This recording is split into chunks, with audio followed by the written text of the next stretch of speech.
कुछ खबरें लद्दाख से भी। इलेक्शन कमीशन के जम्मू कश्मीर के दौरे के बाद से ही कारगिल में सियासी हलचल बढ़ गई है। नेशनल कॉन्फ्रेंस के लीडरों में भी जोश दिखाई दे रहा है। अब रोड मैप भी यहां पर तैयार किया जा रहा है। पेश है कारगिल से ये स्पेशल रिपोर्ट।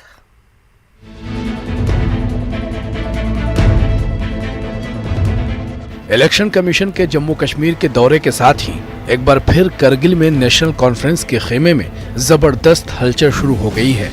तमाम ब्लॉक सतह की कमेटियां असरे नौ तश्कील दी जा रही हैं। दफा 370 की मनसूखी के बाद नेशनल कॉन्फ्रेंस के सीनियर लीडरान और कारकुनों में एक बार फिर जोश भर आया है।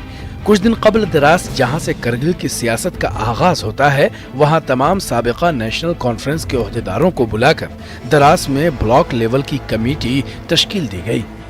हर कोई इसी में लग गया कि भाई अब नेशनल कॉन्फ्रेंस जो है लद्दाख में खत्म हो गई, उनका मैंडेट यहाँ नहीं चलेगा, उनका पार्टी यहाँ नहीं रहेगा।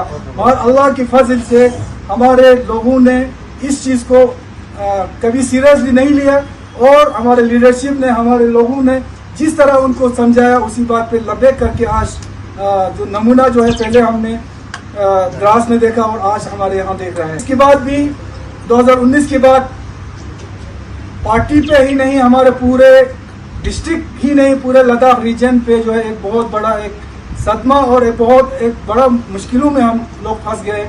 और उससे भी निकलने के लिए उसमें भी हमको डिस्ट्रिक्ट को, कौम को किस तरह हमने इससे बचाना है, इसको आगे किस तरह लेना है, उस चीज़ में हमारे लीडरशिप, हमें ये फ़ख्र के साथ मैं कहता हूँ कि जो नेशनल कॉन्फ्रेंस की लीडरशिप है, हमने बहुत ही ईमानदारी से सिर्फ और सिर्फ कौम को अपने नज़र में रख के हमने इस डिस्ट्रिक्ट के लिए हमने काम किया है।